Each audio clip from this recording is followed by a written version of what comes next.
A'udzubillahi minasyaitonirrajim. Bismillahirrahmanirrahim. Rabbi shrah li sadri wa yassir li amri wahlul 'uqdatam min lisani yafqahu qawli. Rabbana zidna ilman warzuqna fahman bi rahmatika ya arhamar rahimin. Subhanaka la ilma lana illa ma 'allamtana innaka antal alimul hakim. Allahumma inna nas'aluka ilman nafi'an wa rizqan thayyiban wa 'amalan mutaqabbalan. Amin ya rabbal alamin. Bismillahirrahmanirrahim. Assalamualaikum warahmatullahi wabarakatuh.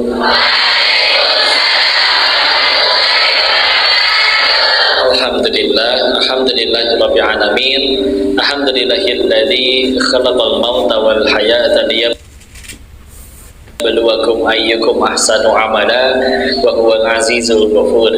Segala puji hanya kepada Allah atas nikmatnya bisa bertemu dengan santri dan santriwati Pondok Pesantren Al Hasan, ya. Betul? Oh, ini calon orang-orang sukses. Alhamdulillah. Salam semoga selalu tercurah kepada junjungan kita baginda Rasulullah Muhammad sallallahu alaihi wasallam beserta para keluarganya, sahabatnya, dan semoga Allah sanggupkan kita istiqomah dalam meniti sunnahnya, ya, insyaallah. Salam takzim kami kepada pengasuh pembina Pondok Pesantren Pak Kiai izin. Terima kasih sudah diizinkan ngaji bareng di sini, Ustaz Pak Haji dan juga Ustaz berdengung, ya. Apa tukar aja? Istilah enakan ini apa yang tadi? Ini aja. Biarlah Allah yang memasukkan suara ini, ya. Ada saya emang nggak bisa apa-apa, ya.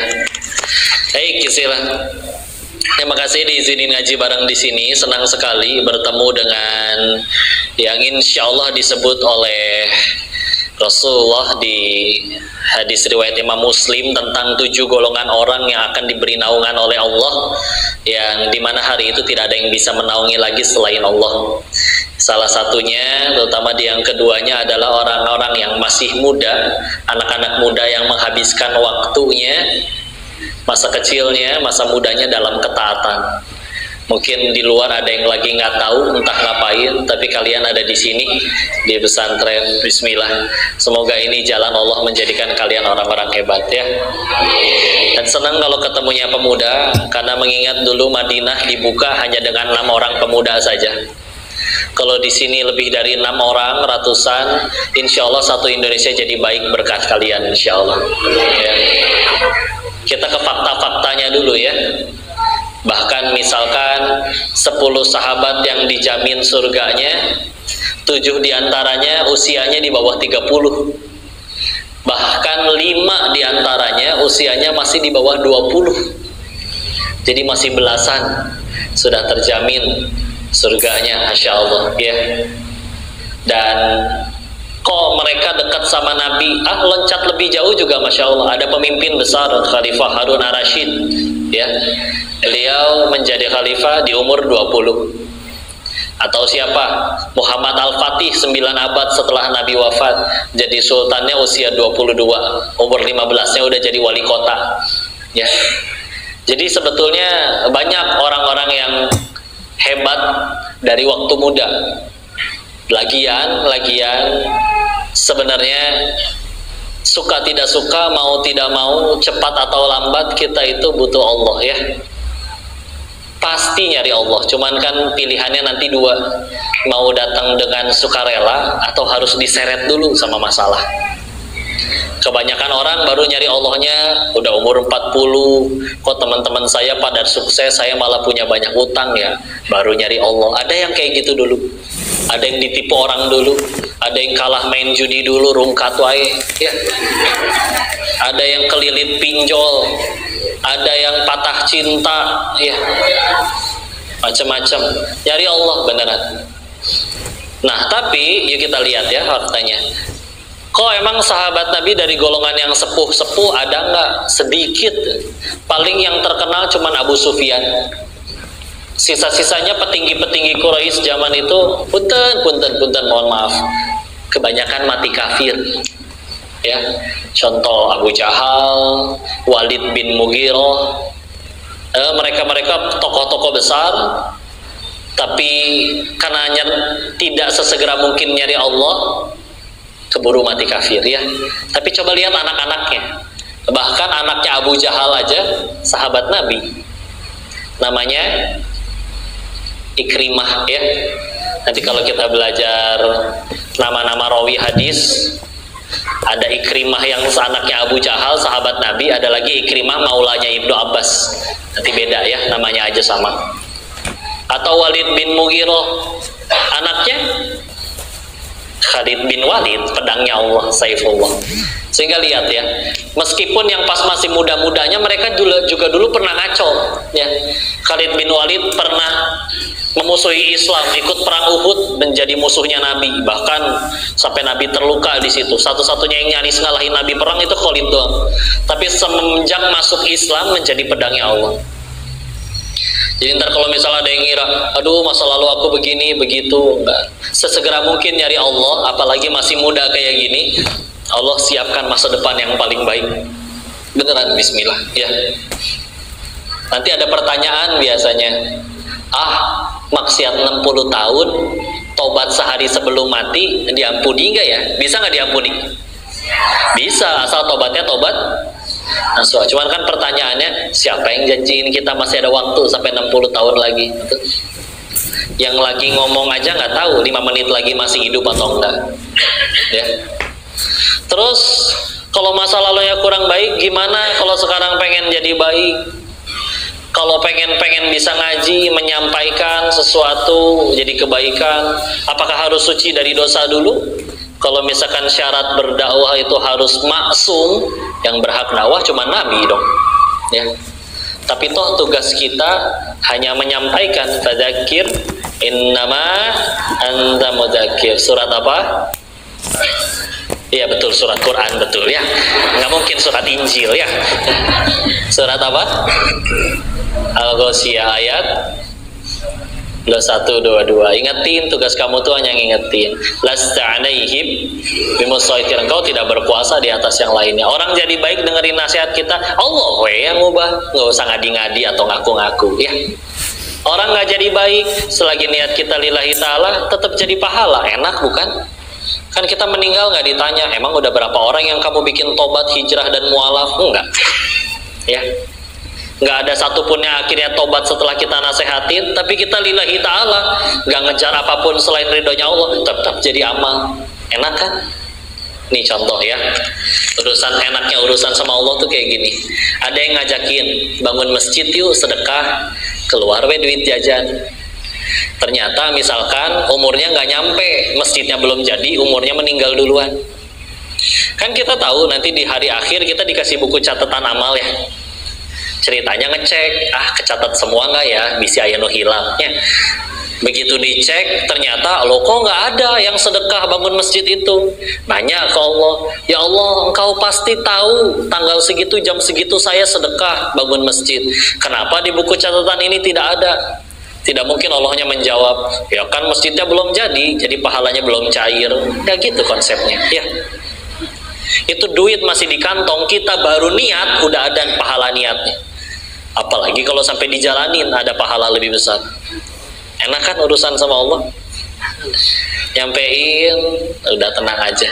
Toh kalau memang sekiranya Allah sudah benci sama kita, kata Allah Quran surat 35, surat Fatir, ayat terakhir, ayat 45-nya. A'udzu billahi minasyaitonir rajim. Bismillahirrahmanirrahim. Walau yu'akhidullahu an-nas bima kasabu ma taraka 'ala dhahriha min dabbah. Kalau sekiranya orang berbuat dosa, kontan hukumannya langsung itu juga. Bikin dosa langsung datang azabnya. Kata Allah, tidak tersisa satu makhluk bergerak yang bernyawa di muka bumi ini. Berarti artinya semuanya nggak ada yang luput dari dosa, dan dosa sekecil apapun kita layak dimatiin ternyata. Pertanyaannya, kenapa ini masih rame kayak begini? Walakin yuakhiruhum, akan tetapi Allah akhirkan untuk mereka ila ajalim musamma, sampai waktu yang ditentukan. Jadi kalau kepada diri sendiri, kadang mungkin ada perasaan, saya tobat diampunan, mualnya layak nggak sih saya diampunin? Hati-hati, itu waswas syaiton.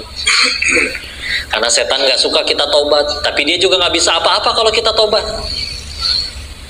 Ada gitu yang pengen tobat terus di sliding di tempat wudhu gitu, dicekek, lagi sholat ditendang sama setannya. Enggak, di rumah nyalain murotal, MP3, Al-Quran 24 jam aja, setan nggak betah, dia mencet tombol matiin sendiri aja nggak bisa.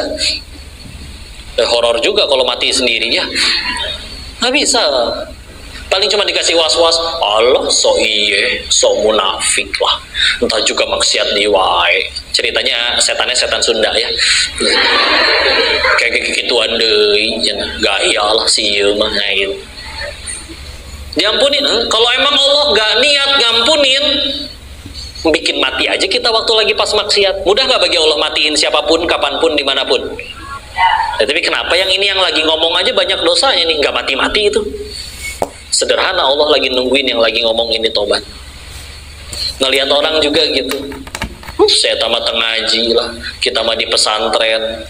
Allah sih itu mah sosok dakwah, belajarnya di mana, ininya di mana, nggak? Kita meninggal nggak ditanya kelakuan orang kok, ya. Meskipun dia beneran lagi maksiat, udah, kita meninggal nggak ditanya kelakuan orang. Kalau tahu-tahu dia tobat, Bismillah. Kita tinggal tanya aja, yang kamu lihat lagi maksiat sekarang masih hidup nggak? Masih sih. Ya udah, berarti Allah aja masih kasih dia kesempatan. Apa hak kita nentuin takdir orang? Yang kayak gitu tuh yang di neraka. Nah, untuk bilang, yang ngomong aja layak ke neraka sebetulnya. Ya, maka udahlah, sing istiqomah ya. Apalagi kalau tentang pemuda, setelah Al-Quran, rujukan Islam yang kedua tentu adalah hadis ya. Nah, hadis ini kan diriwayatkan, kalau bahasa Sundanya mah hadis itu ilmu cenah. Apa itu cenah? Kayak contoh, Imam Bukhari kan gak ketemu Rasul kan? Tahu dari mana Imam Bukhari kalau Rasul pernah bersabda seperti itu? Kan cenah. Imam Bukhari mendengar dari gurunya, misalkan Imam Qutaibah bin Sa'id. Qutaibah bin Sa'id mendengar lagi misalkan dari Imam Sufyan bin Uyainah. Sufyan bin Uyainah mendengar lagi dari gurunya Imam Az-Zuhri. Imam Az-Zuhri mendengar lagi dari sahabat misalkan Abu Hurairah. Abu Hurairah cenah mendengar dari Nabi, Rasul bersabda seperti itu. Semuanya cenah kan? Cuman rantai cenahnya itu yang bisa dipegang. Ya, itulah yang disebut sanad. Ya. Dan itu yang bisa dipegang, dan mereka bukan pendusta, orang yang adil, hafalannya dobit, sehingga akhirnya bisa dipastikan kesohihannya ya. Masya Allah, dari sekian banyak hadis, 67%-nya itu diriwayatkan hanya oleh 7 orang saja. Berapa orang? 7, 4 dari Mekah, 3 dari Madinah. Padahal jumlah sahabat dulu memang nggak ada sensus penduduk ya, maka beberapa imam berbeda pendapat. Contoh Imam As-Suyuti, Imam Abu Nuaim menyebutkan, kita tarik garis tengahnya, rata-rata standarnya 120.000 sahabat. Berapa? 120.000 ya. Nah, sekian banyak hadis diriwayatkan itu hanya dari 7 orang. 67%-nya. 67%-nya. Dan kalau saya bilangnya sahabat udah pada ngerti ya. Untuk jadi sahabat tuh 3 kriterianya. Jadi sahabat itu bukan teman satu grup WA-nya Nabi ya, bukan. Tapi syaratnya 3. 1, sejaman dengan Nabi. 2, pernah bertemu langsung sama Nabi. 3, beriman kepada Nabi sampai wafatnya.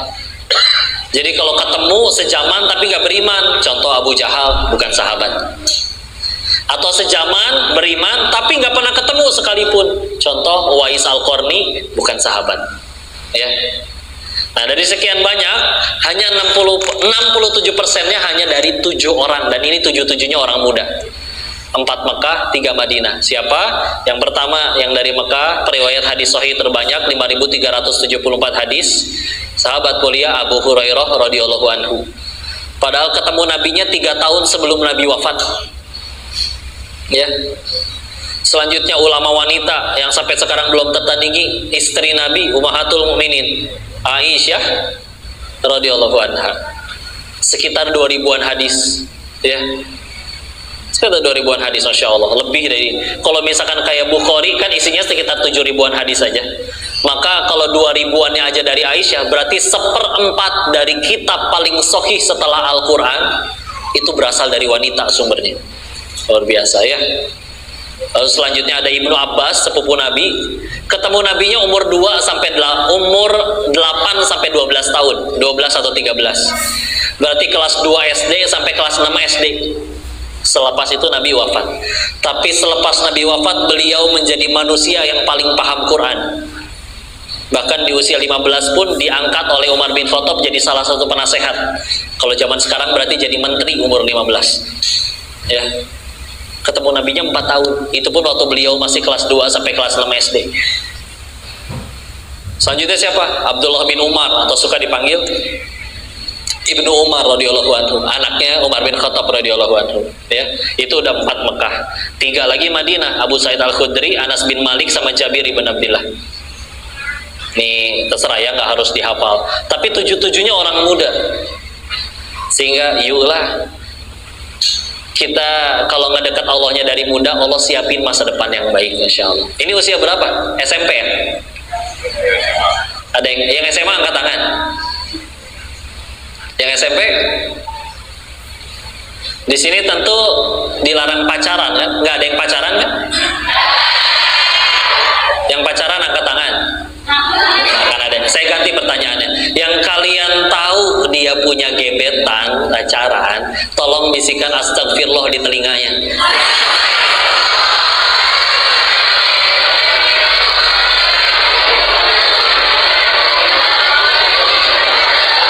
Baru ketahuan berarti ya. Udah lanjut ya. Dek, putusin ya.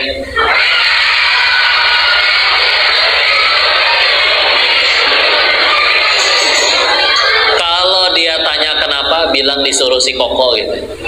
Siapa lu? Nggak beneran. Kalau dia soleh asli, dia yang mutusin kalian beneran. Beneran ya, soalnya ini berpesan kepada yang akhwat dulu ya. Karena kalian itu amat sangat dimuliakan oleh Allah. Makanya dikasih peraturan begitu banyak untuk wanita supaya terjaga. Contoh, beli gorengan sama beli berlian, bungkusnya bagusan mana? Iya, bungkusan mana? Gorengan mah kadang bungkusannya kertas ujian ulangan umum tahun kapan? Ya. Coba jualan berlian, tokonya mewah, yang jaganya aja pakai jas, pakai dasi, pakai sarung tangan megangnya gini. Gak boleh dicocok sembarangan ya. Nah, kalian wanita jauh lebih mulia daripada sekedar berlian ya. Karena kalau ada laki-laki ingin menyentuh kalian, syaratnya satu, buat perjanjian sama pencipta kalian. Misakon golil ya. Kalau ternyata itu aja nggak berani, cuman berani di WA terus, ngemodusin terus ya, berarti omong kosong. Ulangi.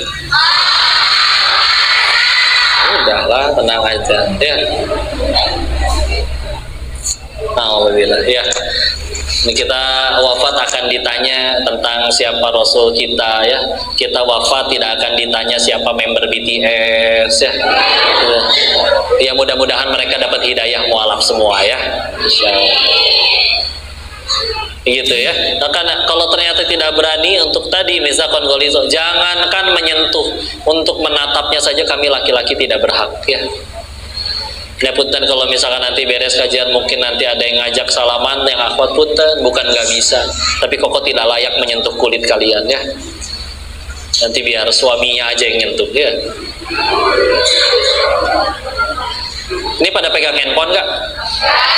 Nah, tapi punya Instagram nggak?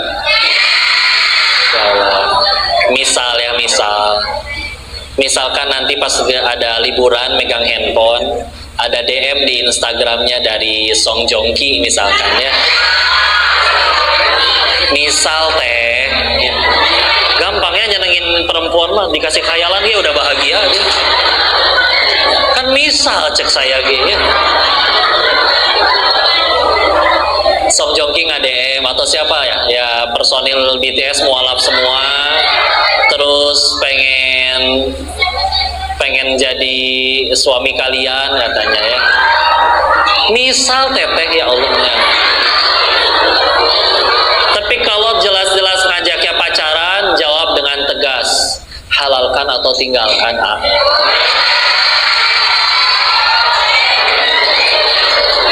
Ya. Terus dia nggak balas lagi, tapi A jongkinya A KTT. Asa kagoknya A jongkinya.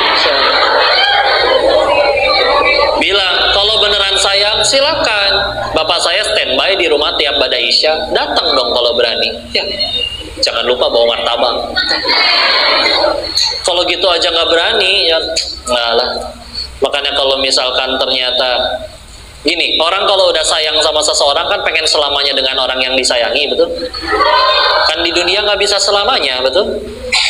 Terpisah umur, terpisah jarak, terpisah entah siapa yang wafat duluan. Nah, ada tempat untuk bahagia selamanya, yaitu di. Maka kalau ngakunya sayang tapi nggak ngajakin ke surga, ngajakin yang malah ke Oyo misalkan, ya.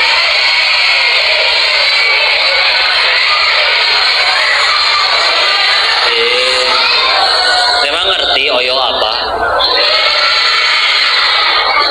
Maka jelas tadi sama ya, omong kosong. Ulangi. Hati-hati, kata langkah dalam bahasa Arab itu menggunakan kata khittah, tapi di dalam Al-Quran menggunakan bentuk jamak. Jadi bukan khittah tapi khutuwat, ya. Khutuwatis syaiton innahu lakum, ya. Langkah-langkah syaiton, karena mereka tuh sabar. Kalau perlu ini diajakinnya yang baik-baik dulu. Jadi kalau misalkan nanti ada WA dari pria yang kelihatannya soleh, hati-hati ya, sampai ada komiknya. Kalau ada bebek, suaranya gimana? Kucing suaranya? Kalau kambing suaranya? Kalau buaya suaranya? Kalau buaya suaranya, Assalamualaikum ukhti.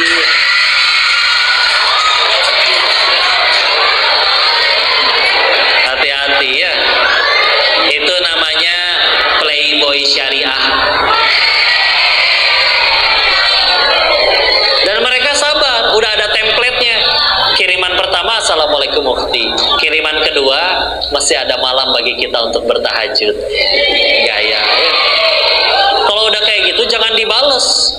Dibales lagi ku si teteh nate. Iya, ini juga lagi ruku. Ya.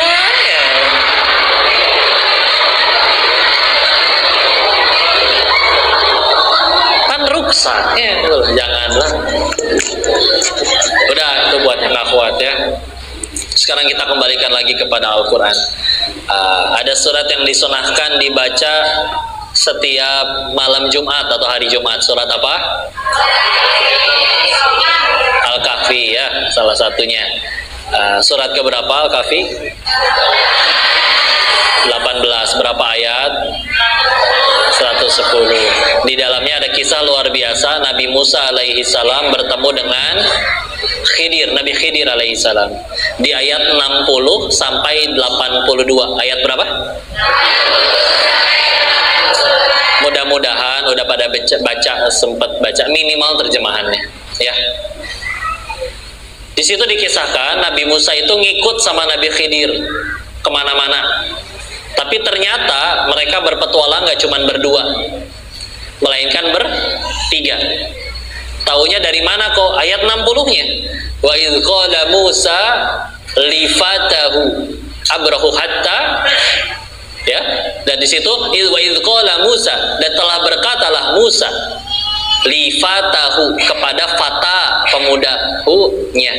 Jadi Nabi Musa tuh punya pemuda, punya murid yang ikut terus kemana-mana. Yang dari Al-Fatihah sampai An-Nas ini nama pemuda ini nggak disebut-sebut. Mesti baca tafsir atau baca kitab-kitab hadis baru disebut. Namanya adalah Yusha bin Nun. Ulangi. Iya. Muridnya Nabi Musa. Ya, ikut ini, ikut kemana-mana. Ini ulama tafsir kalau ada kayak gini tuh dibahas, ya. Salah satu bahasannya pernah dibahas, pertanyaannya adalah kenapa Allah tidak menyebut nama pemuda ini? Padahal mudah bagi Allah menyebut siapa namanya. Atau bahkan kisah di awalnya pemuda Ashabul Kahfi yang tidur di dalam gua. Apa disebutin nama lengkapnya satu persatu? Enggak, cuma diceritakan kisahnya. Sehingga pernah mendengar kajian dari guru kami Ustadz Budi Ashari, beliau menyebutkan salah satu tafsirannya adalah satu, karena pertama tidak penting bagi seorang pemuda untuk namanya disebut-sebut. Kadang kita salah fokus ya, setiap hari yang dipikirin gimana caranya viral, live TikTok mandi lumpur ya, sambil dikasih mawar tampol sendal, naon lah terkenal enggak jeding ya bibirnya. Enggak, tidak penting. Bukan berarti viral itu dosa dan haram, enggak ya. Kalau bisa dijadikan jalan untuk ngenalin Allah ke semakin banyak orang, silakan. Karena popularitas sejatinya hanya alat untuk memperkenalkan Allah ke banyak orang. Kalau malah dia terlena dan malah sibuk mengagung-agungkan dirinya, bukan mengenalkan Allah, berarti tidak lulus ujian popularitas ya. Alat aja udah kenalin Allah ya. Karena sampai ada orang bilang kayak gini, orang kalau udah terkenal, sudah sukses, kentut juga dianggap kata mutiara. Tapi kalau belum jadi apa-apa, mau berucap seindah apapun dianggap kentut sama orang. Ya ini ucapan dari orang aja ya. Bukan berarti surga kita di mulut orang juga, enggak. Tapi ya kalau memang nanti di sini nanti ada yang diuji viral, ya udah alat aja. Followerku harus dijadikan alat ini untuk makin ngenalin Allah ke banyak orang. Karena kalau nggak bisa jadi pahala jariah, naudzubillah kalau jadi dosa jariah. Kita contohin keburukan, ditiru sama followers, para pengikut, rugi. Kita lagi tidur dapat transferan dosa. Ya. Pertama itu, tidak penting untuk dikenal. Dua, hikmahnya. Kalau kita memang ingin memperkenalkan diri, maka memperkenalkan diri yang paling baik itu dengan tiga. Ilmu, takwa, prestasi. Ulangi. Ilmu, takwa, prestasi. Orang bilang, masalah kemanusiaan paling besar katanya kelaparan, kemiskinan, dan kriminalitas ya. Padahal punten yang lebih bahaya adalah ketiadaan ilmu atau ketidakinginan mencari ilmu. Punten ya, ada di suatu negeri mah, ijazah bisa beli lah. Sekolah nggak benar, ijazah bisa beli. Tapi kalau tidak ada nilai diri, nggak punya ilmu, akhirnya suatu ketika harus menghadapi kenyataan hidup. Mau kerja, nggak punya keterampilan, bingung. Giliran kerja tiap bulan pecat karena nggak ada keterampilan misalkan. Ketika udah nggak ada pemasukan, akhirnya lapar nggak pakai iman, naudzubillah nyuri. Beneran pakai ilmu. Cara paling baik untuk menundukkan dunia paling mudah tadi dibacakan surat 58 Al-Mujadalah ayat 11 oleh Pak Kiai ya. Yarfa'illahu alladziina aamanu minkum walladziina utul ilma darajat. Naik derajat pakai ilmu, bismillah. Anggap ini wasiat ya, kalau suatu saat kita nggak ketemu lagi, tolong ya, ini juga termasuk yang harus paling diingat. Punten, yuk kita keras sama diri kita sekarang. Karena kalau kita keras, dunia datang dengan lembut, dengan lembek kepada kalian. Tapi kalau kita lembek sama diri kita, yang lain juga nggak belajar, nggak bikin PR, yang lain juga nggak ngapalin, iya mungkin masih bisa lulus gak punya ilmu pun orang tua kepalang sayang, jadi masih mau miara beban, masih dikasih makan ya, masih bisa hidup doang mah ya. Tapi punten ya, kalau misalkan kita kita lembek sama diri kita, dunia yang datang dengan keras kepada kita, dengan pahitnya pengangguran, pahitnya diremehin, dicaci, dihina orang. Jangan keras, yuk pakai ilmu.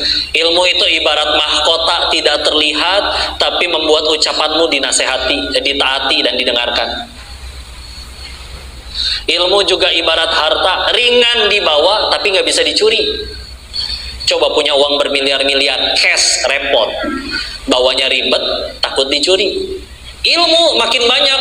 Pernah ngelihat misalkan ada Pak Kiai jalannya tengkleng kieu ya, berat sebelah. Pak Kiai kenapa? Kebanyakan baca kitab jadi berat. Enggak. Mau dicuri. Gimana caranya nyuri ilmu? Lagi tidur gitu dicolokin flash disk kupingnya? Enggak bisa ya. Bismillah ke ilmu ya.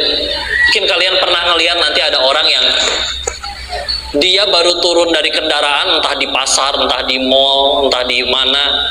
Orangnya mingkem, tapi orang di sekelilingnya yang menjawab, loh dia kan pendiri perusahaan ini, penemu teknologi itu.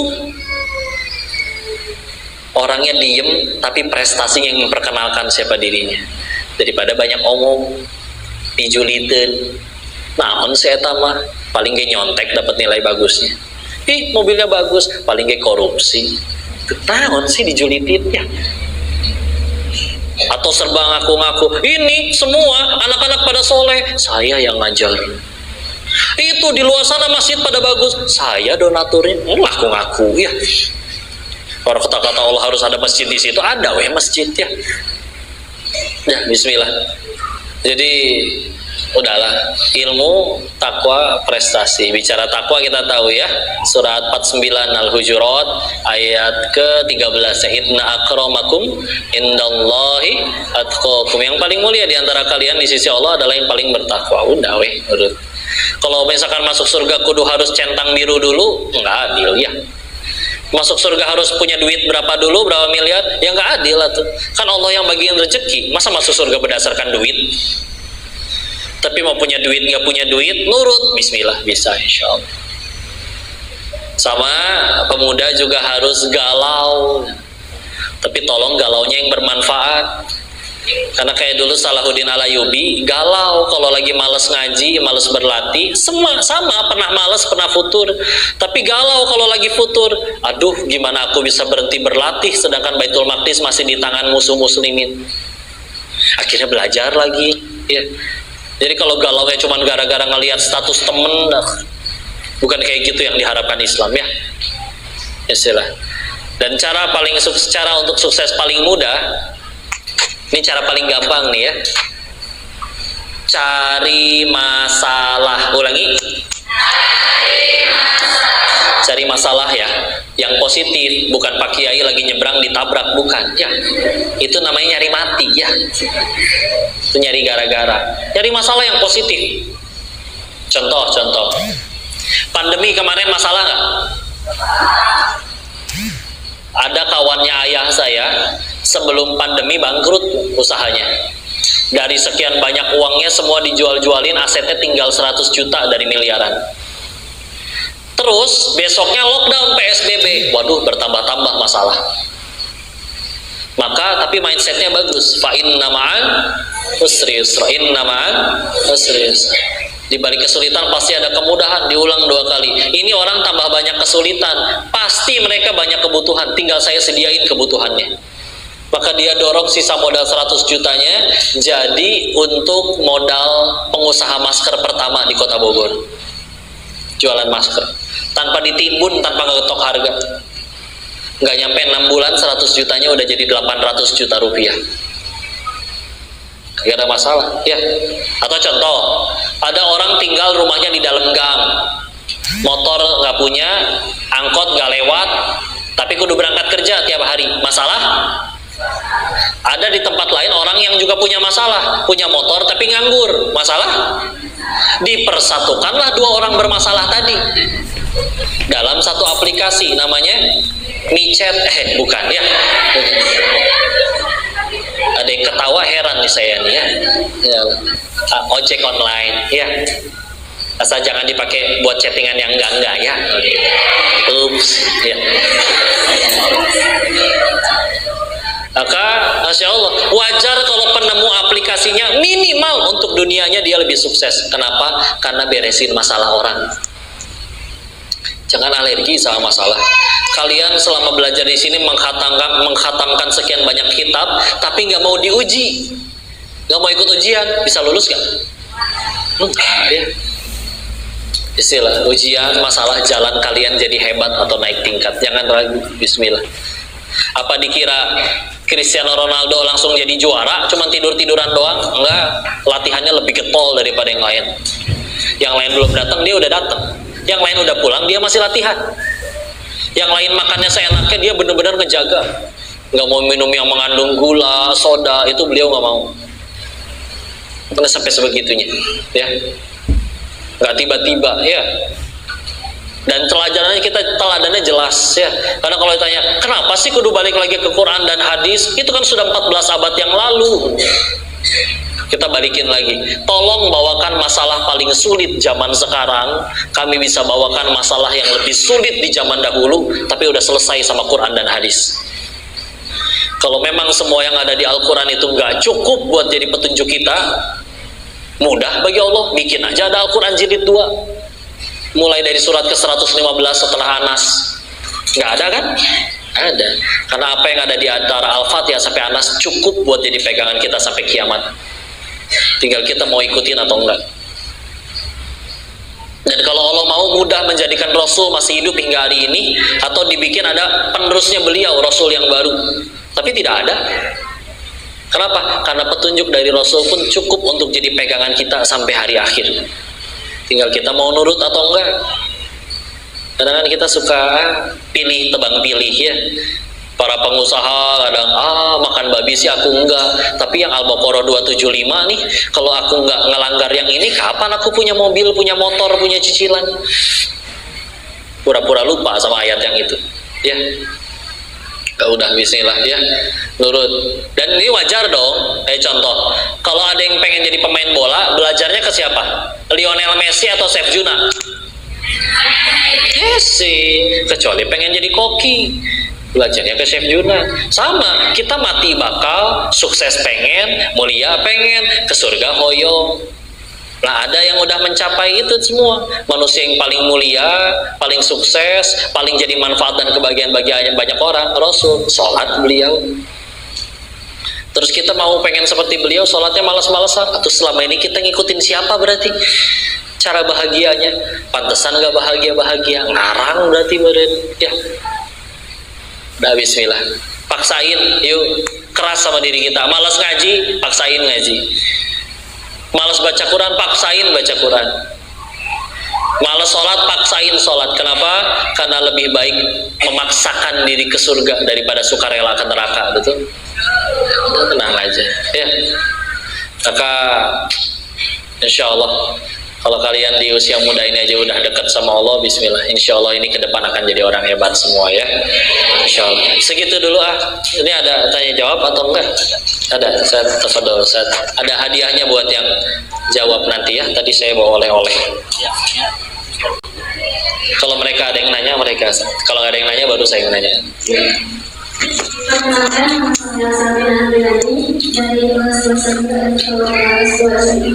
Masya Allah. Silakan. Saya ingin bertanya, bagaimana cara memotivasi diri atau ingin kembali meningkatkan semangat ketika kita dilanda berbagai ujian atau juga ketika benar-benar menghadapi segala kehidupan, agar mereka kita kembali meningkat lagi. Baik, Masya Allah. Kasih sini hadiahnya dulu, maka depan sini. Baik, bismillah. Yang pertama, tentu minta tolong terus ke Allah ya. Karena kadang kita tuh bukan kurang macem-macem, cuman kurang minta tolong ke Allahnya aja. Contoh, waktu itu ada yang nanya, kok pengen bangun tahajud gimana ya? Udah alarm teh tilu, minta dibangunin istri, minta dibangunin istrinya temen, melunjak ya.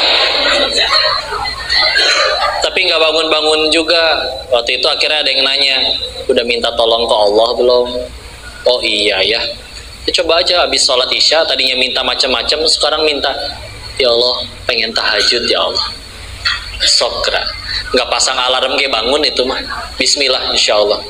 Apapun ya, dibikin pengen kencing kek, dibikin digigit nyamuk kek, atau digigit singa sekalian, terus bismillah ya. Lenggit sukuna insya Allah ya, mudah bagi Allah ya. Kadang kita suka kurang minta tolong. Yang kedua ganti sudut pandangnya.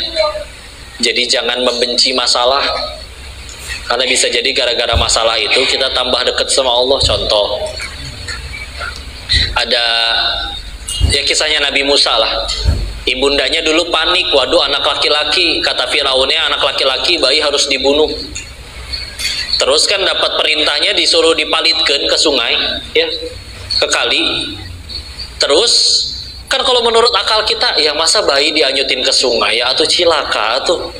Tapi gara-gara dipalitin ke sungai, akhirnya diangkat adik, ditemuinnya sama istrinya Firaun, diangkat anak.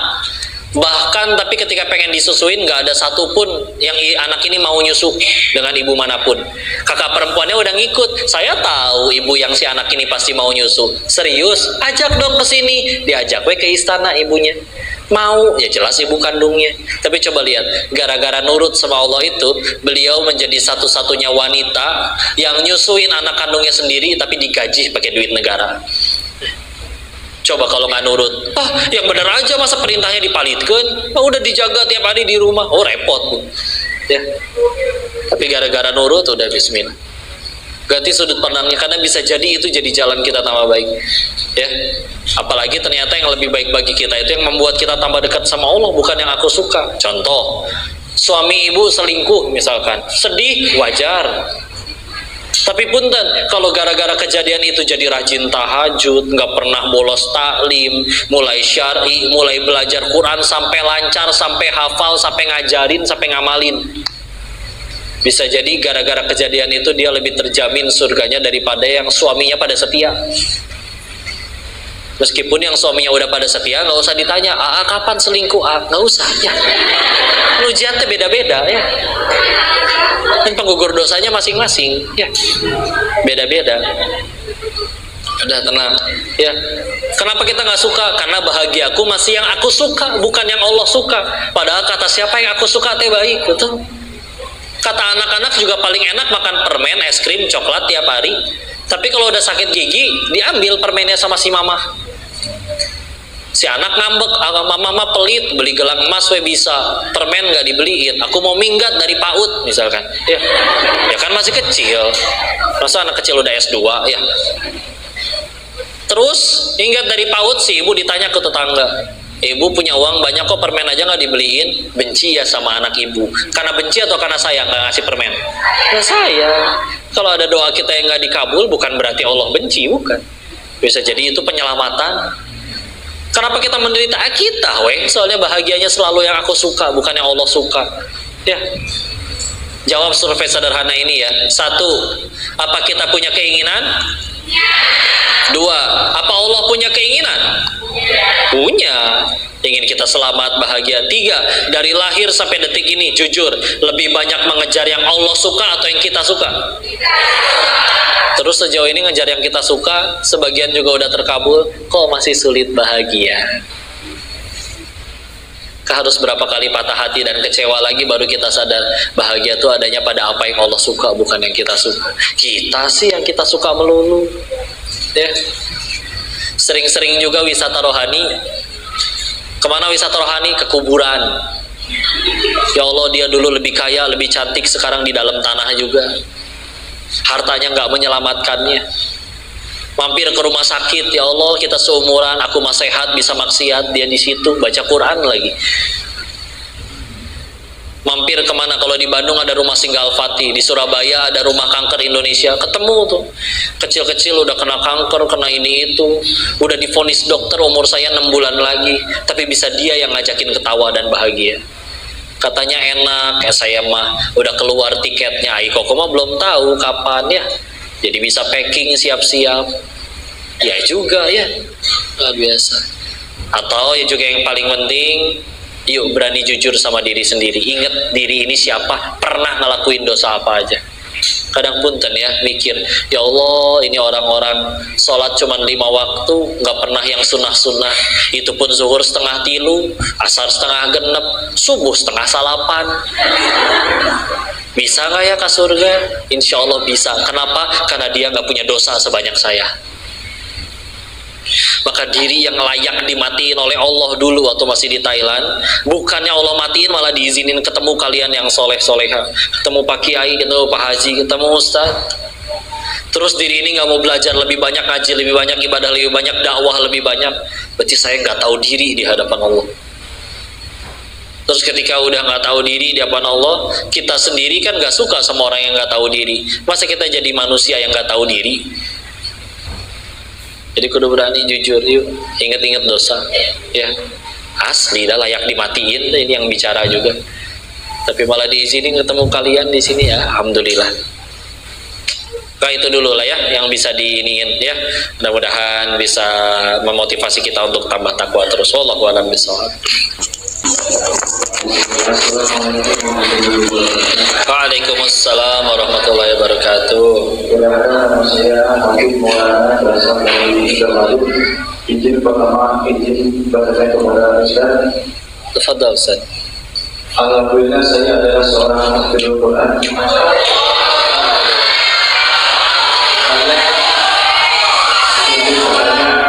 Karena saya masih ada rasa-rasa malas mengapa atau ada cara paling mampu untuk bisa menghilangkan rasa malas dalam menghafal. Baik, Masya Allah. Baik. Oh ya, hadiahnya kasih dulu apa?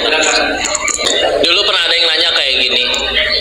Memang masih kelas 3 atau 4 SD ya. Beliau nanyanya kayak begini. Kok ada teman saya sholat bolong-bolong, yang sunnah boro-boro, yang wajib aja bolong-bolong, tapi sehari kok bisa nambah hafalan 3-4 halaman baru ya. Sedangkan saya yang wajib iya bahkan ditambah yang sunnah menjauh juga dari dosa, tapi sehari nambah setengah halaman aja susah banget. Terus dia nanya, kenapa dia menghafalnya berhasil, saya menghafalnya gagal? Maka jawaban guru kami waktu itu adalah, orang yang menghafalnya berhasil adalah orang yang dengan hafalannya tambah takut sama Allah. Ya. Punten, 30 juz memang, tapi kalau nggak dijadiin imam ngambek.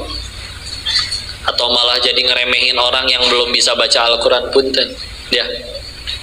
Karena seharusnya salah satu dari fungsi Al-Quran juga sebagai untuk menyucikan jiwa ya. Huwallazi ba'atha fil ummiyina rasulan minhum yatlu 'alaihim ayatihi wa yuzakkihim wa yu'allimuhumul kitaba wal hikmah ya. Untuk wa yuzakkihim, untuk menyucikan di situ ya. Maka bisa jadi, karena yang saya tahu kita bicara hafalan itu nggak ada kaitannya kata saya mah sama IQ sama kecerdasan ya, tapi tergantung apa? Tergantung sang maha pemilik ilmu mau nggak nitipin itu di kepala kita. Kalau Allah udah mau nitipin, kalian tahu deh Najah Hafiz RCTI, dokter memvonis cacat otak ini, kata dokternya, tapi Allah mau letakkan Al-Quran di dalam kepala dan hatinya, selesai. Kalau nanya ke Najah itu bukan sambung ayat lagi, nanya tolongnya halaman 328 bagian kiri atas itu surat apa, ayat berapa, bacaannya apa, artinya apa ya, tahu itu dia beliau ya. Coba maksiat nggak bisa dititipin Quran kayak gitu, dibikinin. Beliau pernah dites, ini huruf apa, huruf N, bingung mikir alfabetnya, bingung ini A, ini M, ini N, ini apa gitu. Giliran Quran hafal sakituna sampai segitunya ya. Kadang-kadang Masya Allah. Terus gimana berarti? Syaratnya satu mau udah terus ya.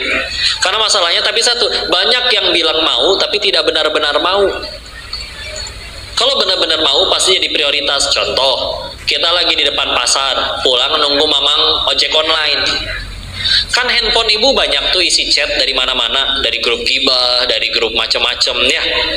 Tapi yang paling duluan dibuka chatnya pasti dari si mamang ojek. Kenapa? Dia lagi jadi prioritas ya. Pasti dibuka duluan, nggak mungkin mesen ojeknya Senin baru dibuka Kamis, nggak mungkin ya, nggak pulang-pulang. Mana kalau misalkan kalian nih, ya terutama yang akhwat, ngechat yang lelaki WA nggak dibalas-balas, bilangnya sibuk, bohong. Kalian cuman belum jadi prioritasnya dia aja, udah gitu ya. Udah, nggak usah ngapain ya. Bener-bener mau aja syaratnya. Bicara hafalan, sahabat juga beda-beda. Ada misalkan di salah satu riwayat dijelaskan ada satu surat yang turunnya tuh nggak kepotong, satu surat full utuh. Salah satunya surat ke-6. Surat apa? Al-An'am. Berapa ayat? 165 ya. Kalau di Quran standar itu 23 halaman, 1 juz tambah 1,5 halaman ya. Itu 165 ayat. Dan turunnya nggak terputus. Kayak kita tahu Iqra bismi rabbikal ladzi khalaq kan dari 19 ayat turunnya 5 ayat dulu kan. Surat ke-96.